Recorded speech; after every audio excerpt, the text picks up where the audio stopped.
Nuestro invitado de hoy nació en Moscú. Ha vivido en España, Italia, Reino Unido, Estados Unidos y Canadá. Es académico e investiga los fenómenos políticos reaccionarios a los que llama fascismo tardío. Acaba de publicar en ACAL Fascismo tardío, raza, capitalismo y las políticas de crisis. A vueltas con Alberto Toscano.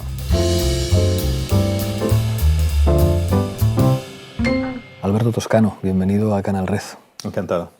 Bueno, has escrito este libro, recién salido del horno, Fascismo tardío, raza, capitalismo y las políticas de crisis. Hay una cosa que señalas en la introducción y es que a veces la izquierda tiene la tentación de calificar los fenómenos reaccionarios inmediatamente como fascismo. ¿Qué dirías al respecto de esto? Bueno, creo nos encontramos en un momento muy particular, en el cual son varios años, bueno, desde cuando empecé a pensar este libro, más o menos en el 2015, que se da una aceleración de autoritarismo y también de lo que se podría llamar como una fascistización de la política en Estados Unidos, en América.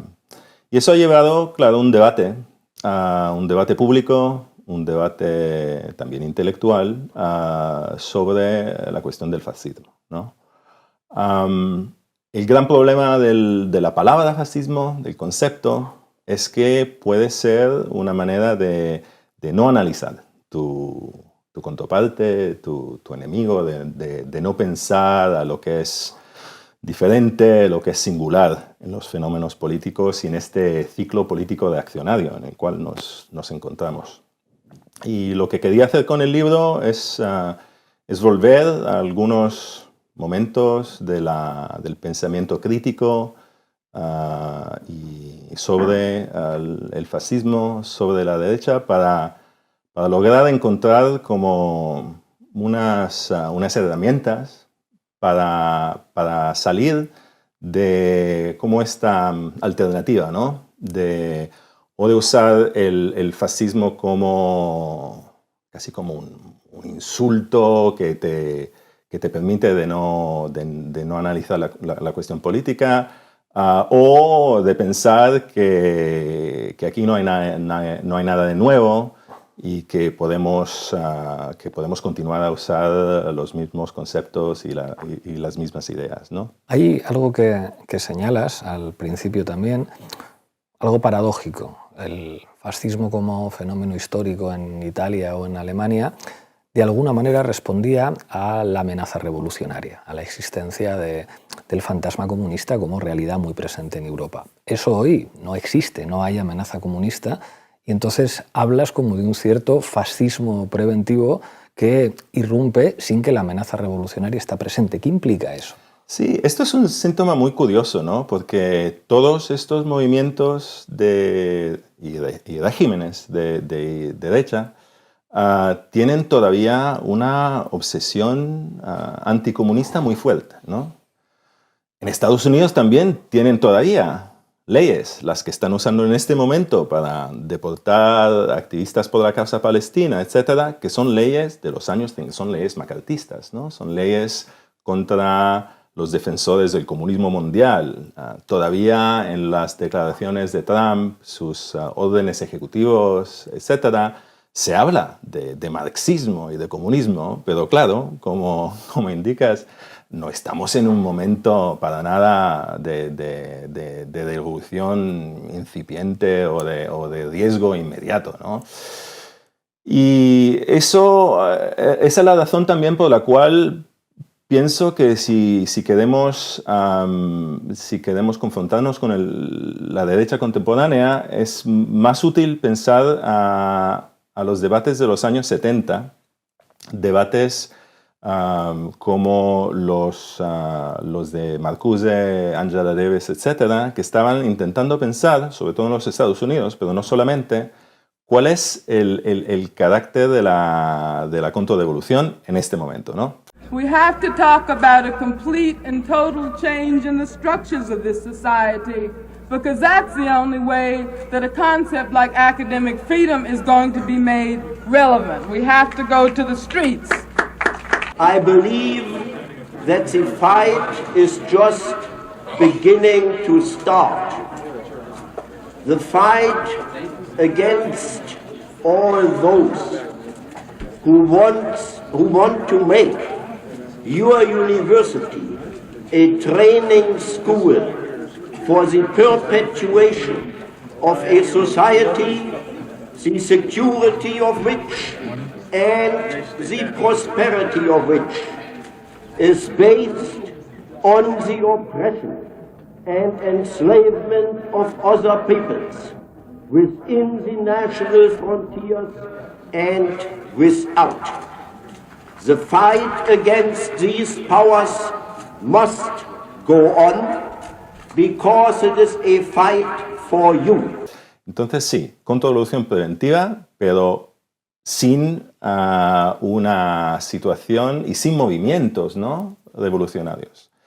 Lo que podemos ver es que es una contrarrevolución que verdaderamente tiene que presentar reformas, por ejemplo, reformas que están internas a una política liberal o neoliberal, reformas sobre cuestiones de género, de leyes sobre la familia, de los currículum de las universidades, etc. Y los tienen que presentar como amenazas totales, ¿no?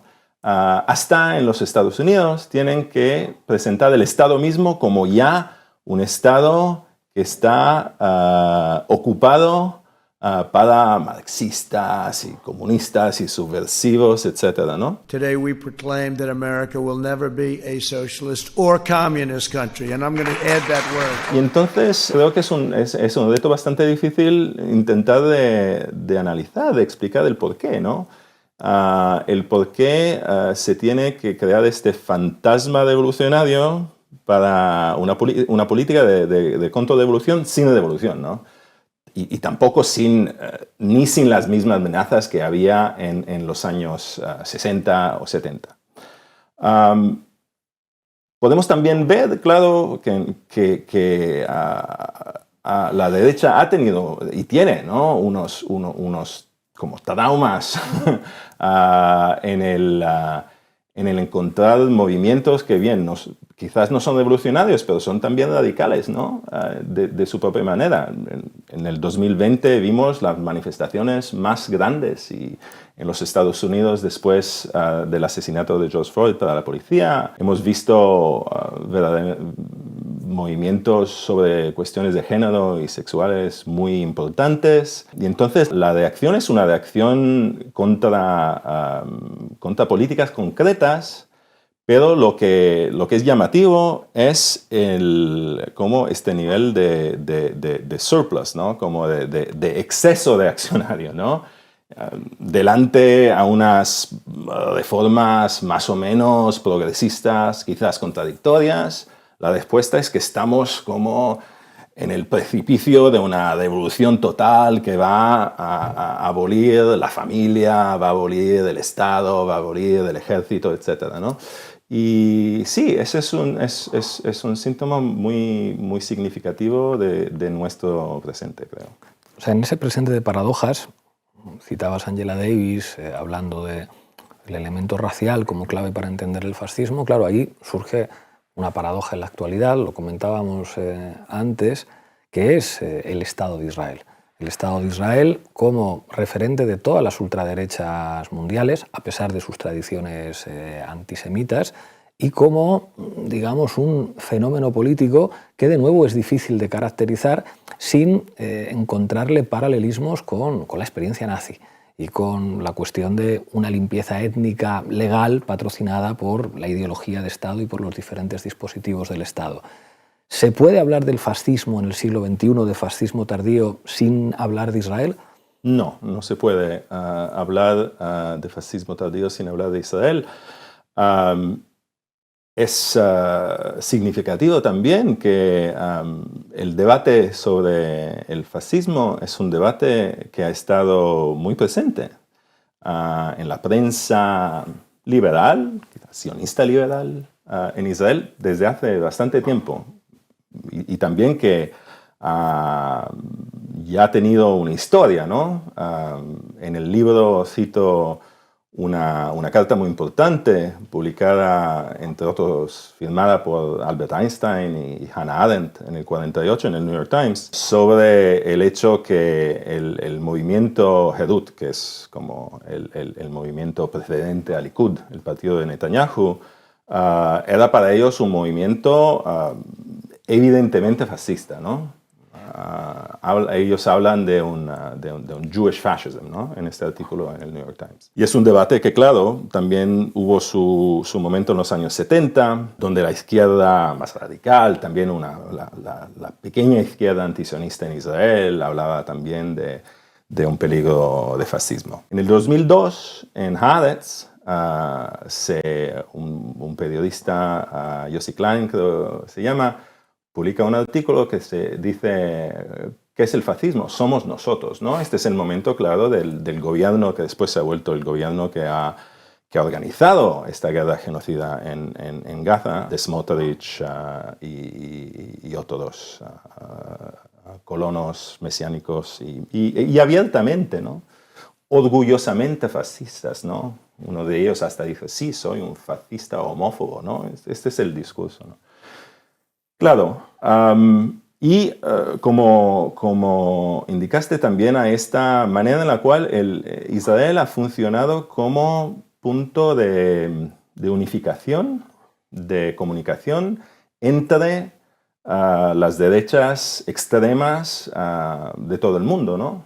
No solamente las derechas europeas, que hace pocos días se encontraron en este paradójico encuentro contra el antisemitismo lleno de antisemitas, pero también el proyecto hindu-nacionalista y fascista de Modi y también otras derechas. Es un fenómeno global, ¿no? Hace muchos años, claro, yo me acuerdo que había como este ritual, ¿no? De las derechas europeas, que para limpiarse de su pasado fascista, eso pasó con el movimiento social italiano, con Fini, cuando había este viaje a Yad Vashem, y entonces también como un acuerdo, te dejamos venir aquí para limpiarte de esta mancha histórica y después tú puedes funcionar al interno como de nuestra visión propagandística, etc. También el movimiento nacional conservador, muy importante en conectar las derechas anglófonas, ¿no? Y el trumpismo, es un movimiento que tiene como su modelo, ¿no?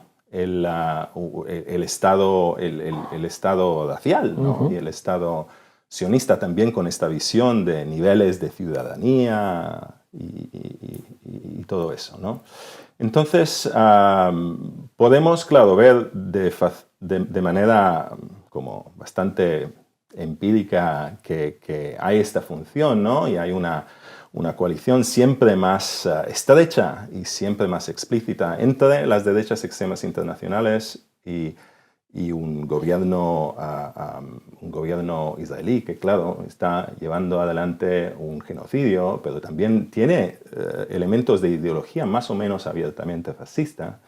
Pero también creo que pensar a la cuestión de Israel es muy significativo porque nos hace reconocer algo de lo que hablo en el libro, es decir, como una prehistoria y posthistoria colonial del fascismo, ¿no? Entonces, cuando miré el debate sobre el fascismo en la prensa israelí, en la prensa en inglés, claro, en Haaretz sobre todo, la cosa interesante es que había, claro, hay unos críticos y unos periodistas muy valiosos como Amir Haas, que hacen un discurso muy fuerte y han hecho un discurso muy fuerte sobre todo lo que es el sionismo en Israel. Pero también había sionistas liberales en el momento de la crisis con la Corte Suprema en Israel que decían, bueno, si esto pasa, como hace un par de años, ¿no? Si esto pasa, Israel se va a volver en un estado fascista. Y decían, el tipo de estado donde la gente puede ser arrestada en la noche, puede ser tratado sin derechos, etc. Pero estaban hablando de su Estado y cómo trataba los palestinos, ¿no? No los ciudadanos judíos de Israel, pero claro, los palestinos sí, ¿no? Y eso me pareció que tiene una conexión muy fuerte con esta intuición de Angela Davis, que el fascismo es algo que se experimenta de manera diferencial, ¿no? Es decir, que hay estados que son estados de derechos por algunos, ¿no? O por lo menos experimentados como tales, pero estados de excepción, violencia, dominación para otros, ¿no? Y en ese sentido hay muchos elementos de lo que es Israel hoy que son casi paradigmáticos para mí de lo que es un fascismo tardío, ¿no? También lo que es toda la cuestión de la centralidad, también de las industrias de la alta tecnología, todo el papel de esta idea de Israel como startup nation, ¿no? Esta ideología muy neoliberal que se híbrida con las decisiones más arcaicas, ¿no? Por lo menos de discurso de justificación bíblica para la guerra y todo eso. El marxismo siempre ha tenido una relación teórica muy conflictiva con el psicoanálisis. Ha habido, digamos, como incursiones, el propio Trotsky en su momento y después el Marat Sade de Peter Weiss, como generó discusiones interesantes. Tú en el libro señalas que de alguna forma el psicoanálisis permite una mirada teórica necesaria para entender lo que significa el fascismo. ¿Qué significa esto? Como señalas, sí, es un debate todavía muy fuerte y muy contradictorio, ¿no? Porque hay algunos que ven la deferencia a la psicoanálisis como una manera de ignorar lo que son las dinámicas materiales, económicas de clase, ¿no? del fascismo. Pero creo que cuando nos confrontamos con situaciones en las cuales hay un tal surplus como ideológico, ¿no? Que es necesario, ¿no? Con cuidado aprender de lo que es el trabajo psicoanalítico, ¿no? No para reducir el fascismo a cuestión psicológica, también porque en el momento, claro, que el fascismo se vuelve régimen, es un régimen que no tiene una subjetividad o una manera de pensar, una psicología única, ¿no? Después se vuelve un fenómeno que tiene que involucrar toda una serie de personalidades diferentes, etc. Creo que en este momento, sobre todo, cuando vemos que cuestiones de género, de sexualidad, se han vuelto tan centrales para toda la derecha extrema mundial, ¿no? Se ha vuelto verdaderamente también su manera de crear alianzas, conexiones, cuando a nivel, por ejemplo, no sé, geopolítico o a nivel también de visiones de la sociedad, son movimientos que a veces tienen muchas diferencias entre ellos, pero que tienen una convergencia casi total, ¿no? Sobre lo que es la idea que, por ejemplo, la cuestión trans es central, ¿no? Que hay ahí un riesgo apocalíptico, ¿no? Para todo lo que es la tradición, la familia, la religión y el Estado, ¿no? Sí a la familia natural, no a los lobbies LGBT, sí a la identidad sexual, no a la ideología de género. Desde estos foros se promueve la agenda LGBT, queriendo imponernos que las mujeres son hombres y los hombres son mujeres solo si así se autoperciben. Y nada dicen de cuando un hombre se disfraza de mujer y mata a su rival en un ring de boxeo, o cuando un preso alega ser mujer y termina violando a cuanta mujer se le cruce por delante en la prisión. Entonces, en ese sentido, creo que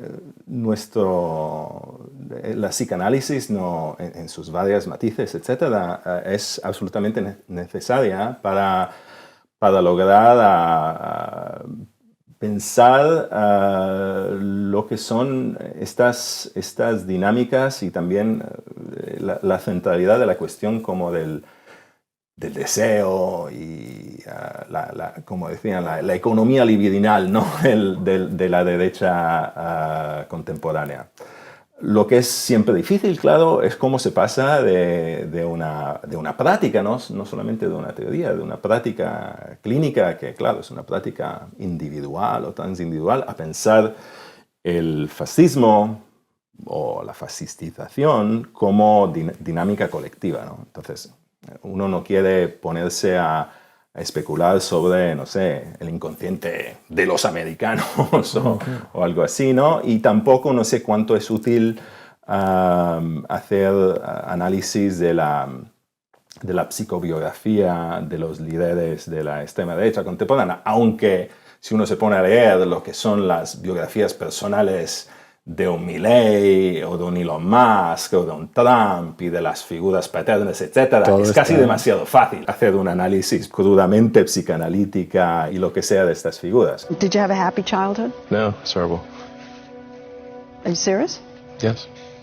Why was it terrible? My father has serious issues. It was very violent. Eso no nos puede explicar, claro, cómo funcionan en una sociedad muy compleja. Pero sí, creo que es absolutamente necesario y por eso es también la razón por la cual creo que algunas de las teorías críticas clásicas del fascismo, pienso los trabajos de la escuela de Francoforte, pienso los trabajos de Adorno y la manera en la cual muy sutil ellos trabajaron materiales freudianos, es todavía muy importante como herramienta para nosotros. Mencionabas a Javier Milei, hay un concepto que propones también que es como el de la libertad fascista, entendiendo que hay una atribución del fascismo como fenómeno histórico asociado al autoritarismo y lo contrapones al libertarianismo de buena parte de los fascismos tardíos, de figuras como Milei, como el propio Trump, hasta cierto punto, que reivindican una noción de libertad que de alguna forma habrían arrebatado a la izquierda y de alguna manera son capaces de usar esa bandera política asociada a un concepto que históricamente se identificaba con la dictadura. Sí, el primer paso ahí para mí era de romper como con un sentido común sobre el fascismo y también la derecha autoritaria, que es un sentido común que creo que nació con la Guerra Fría y con la idea de totalitarismo, ¿no?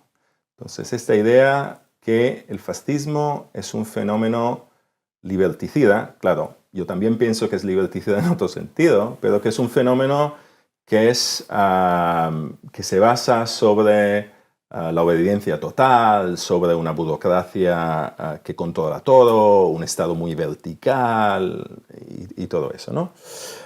Y creo que los estudios historiográficos más interesantes, contemporáneos, hablo sobre todo en ese capítulo de los escritos del historiador francés, que ha tenido también un papel muy interesante a nivel de debate público en este momento, Johan Chapoutot, que escribió un libro muy importante sobre el papel de un concepto de libertad que después se vuelve un poquito el concepto de libertad del management, ¿no? Esta prehistoria nazi de las escuelas de management en Alemania y todo eso, ¿no?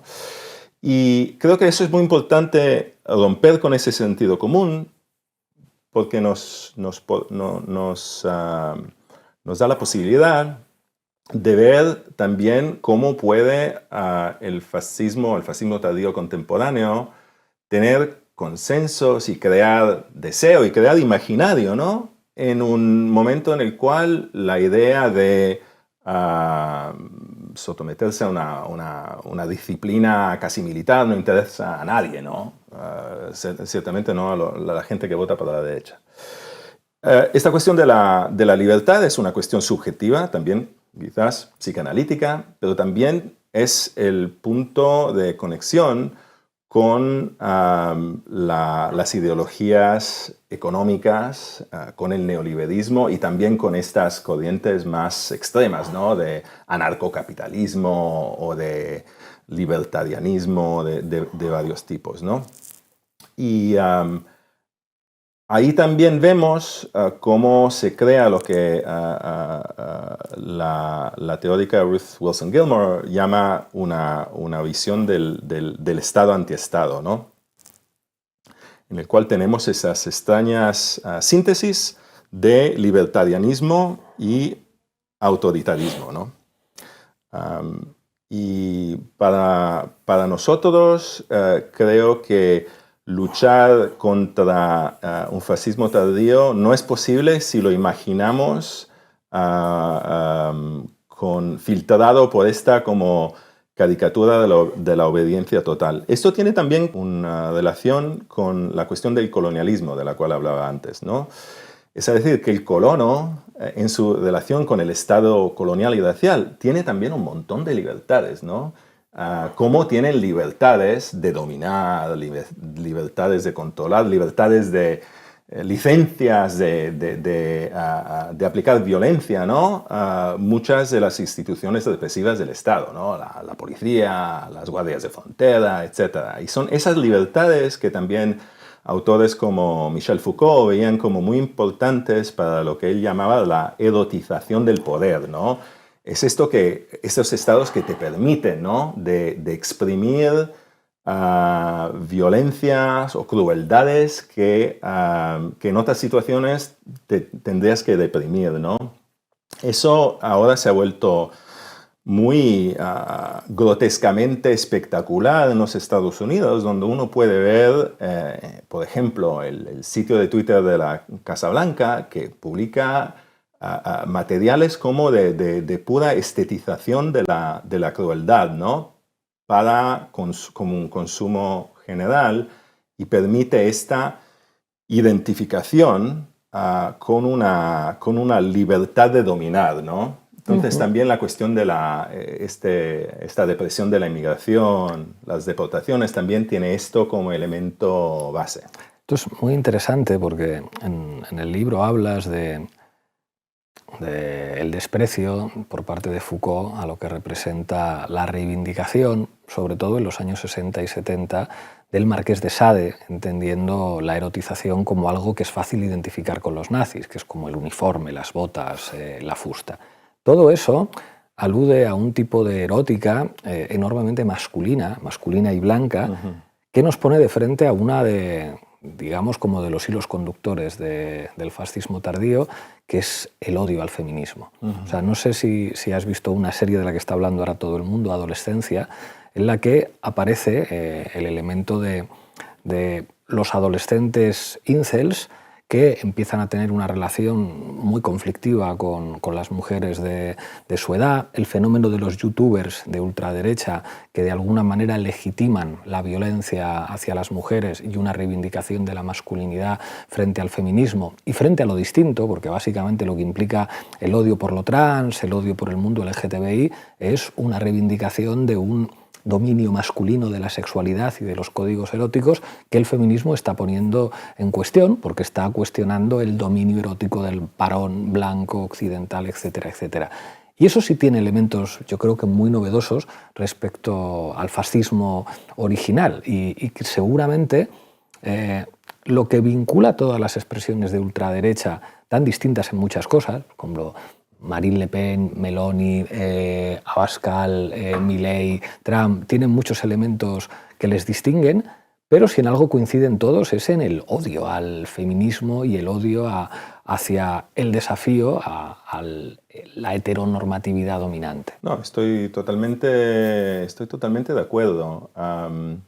También ahí es como decíamos antes, es la manera de comunicar entre ellos, ¿no? El Día de la Familia, estos summits que organizó Vox aquí en Madrid, tienen ese antifeminismo es totalmente fundamental. Claro, y ahí las lecciones, las matices de análisis también de los estudios críticos del fascismo de los años 30, etc., todavía tienen mucho a enseñarnos, ¿no? Porque, claro, por todos sus límites, también si uno lee los textos de Wilhelm Reich y de otros, este odio, ¿no? Y el odio por la mujer, pero el odio por la diferencia sexual y el odio por todo lo que es la diversidad sexual, etc., También, claro, la psicanálisis lo ve también como un odio larvado por sí mismo, ¿no? Por todo lo que es lo que no se puede controlar, ¿no? En su propio cuerpo. Es un odio por el hecho que somos dependientes de otros, ¿no? Dependientes de nuestra familia, dependientes de mujeres, dependientes y vulnerables, ¿no? También esta idea del odio con todo lo que es la vulnerabilidad, todo lo que es débil y diferente, etcétera, continúa, ¿no? Como un hilo en todas estas cuestiones. Y lo que se ve de manera muy, muy fuerte es que también hay algunas culturas sociales, por ejemplo, ahora de manera muy importante, la cultura de este mundo como de Silicon Valley, de una ideología muy masculinista del mundo de la programación digital y del mundo de lo que se está volviendo como un tecnofascismo también, en el cual la cuestión de género es fundamental, ¿no? Y también ahí es espeluznante ver a alguien gente que no podía tener más poder, ¿no? De controlar todas nuestras vidas de manera muy sutil y muy totalitaria, ¿no? Un Zuckerberg, un Musk, etcétera, que ven la llegada de Trump como una liberación, ¿no? Como una enorme emancipación de lo que Zuckerberg en su podcast con Joe Rogan, ¿no? Llamó la liberación como una de las energías masculinas, como si tendríamos que tener más de esas, ¿no? I think a lot of the corporate world is like pretty culturally neutered. And I have 3 sisters, no brothers. I have 3 daughters, no sons. So I'm like surrounded by girls and women like my whole life. And it's like, so I think, I don't know. There's something, the kind of masculine energy, I think, is good. La cosa interesante, y aquí tenemos como la desanalogía, ¿no? Con un fascismo clásico, es que no estamos en culturas sociales de una virilidad disciplinada y militar, ¿no? Claro, hay toda una serie de fantasmas, etcétera, pero el fascismo de los años 20 o 30, ¿no? Era un fascismo que tenía como su base, tenía veteranos de guerra, ¿no? Gente que había matado, gente que llevaba uniformes, etc. Sarditi. Sí, y aquí hay toda como una simulación, ¿no? Una simulación que se puede volver mortífera con los asesinatos de masa de varios incel, etc. Pero en general es como la cultura del bodybuilding o lo que sea, ¿no? Y mucha virtualidad como de puro lenguaje, ¿no? De ser un troll, de exprimir una misoginia total en un ambiente digital, ¿no? Y eso sí se ha vuelto totalmente central y es difícil saber cómo responder, ¿no? También a dinámicas que son muy extendidas al interior, ¿no? de la vida social también de los jóvenes, ¿no? Porque ese es un fenómeno, es decir, la base como no política o antipolítica de lo que después se cristaliza, ¿no? en fascismo. Por ejemplo, el hecho que hay un montón de adolescentes que ven figuras como, no sé, Andrew Tate, etcétera, como puntos de referencia o como guías. Y también ahí hay un pasaje, ¿no? La derecha en Canadá, el líder de la derecha en Canadá, que es como un pequeño Trump, pero hizo uno de sus grandes actos propagandísticos haciendo una larguísima entrevista con Jordan Peterson, ¿no? Que funciona un poquito como gurú de esta masculinidad y misoginia, liberar, ¿no? Una visión de ser libre de dominar, ¿no? Y también eso creo que es un elemento central de lo que es el fascismo tardío. Para terminar, querría que explicaras una frase con la que casi concluye el libro, que a mi juicio sería como una cierta crítica al malmenorismo de los sectores liberales y progresistas cuando dices: quien no esté dispuesto a hablar de anticapitalismo tendrá que callarse sobre el antifascismo. Sí, la frase es una paráfrasis de una frase de Horkheimer del 39. Y lo que quería decir es que uno de los fenómenos significativos contemporáneos en Estados Unidos, pero también en Europa, es que muchos de los gobiernos y muchos de los partidos que han creado las condiciones, ¿no? Por el auge, por la emergencia de este fascismo tardío, se presentan, ¿no?, de una manera u otra como antifascistas, ¿no? Se presentan intentando convencernos que su liberalismo, su neoliberalismo, es el antídoto y la antítesis, ¿no?, del fascismo. Y piensan o se presentan de tal manera que es como si solamente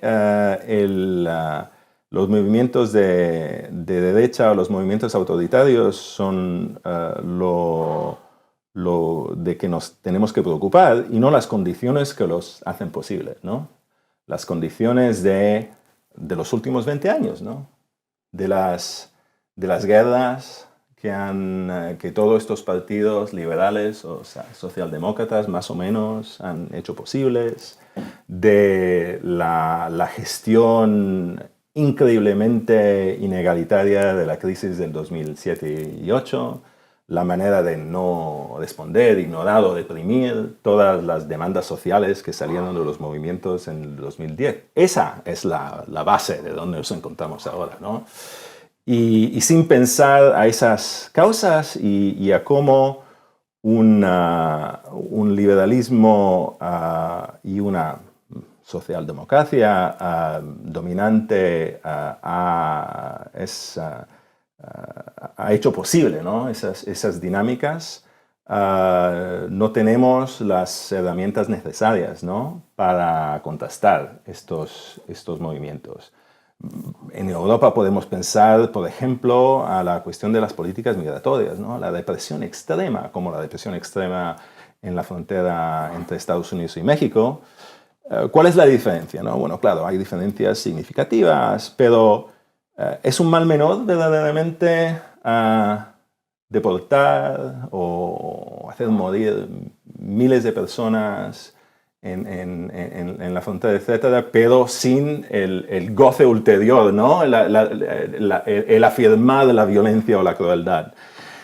Creo que una verdadera política que intente a contrastar este fascismo tardío no puede ser, ¿no?, solo el rechazo de lo que es indecente o cruel o excesivo, ¿no? Tiene que ser un repensamiento muy fundamental de todo lo que ha hecho posible, ¿no?, estos fenómenos que nos salen del nada y que son de maneras que podemos identificar muy bien los resultados de 20 años, 30 años de pensamiento único, ¿no?, liberal, socialdemócrata o centrista.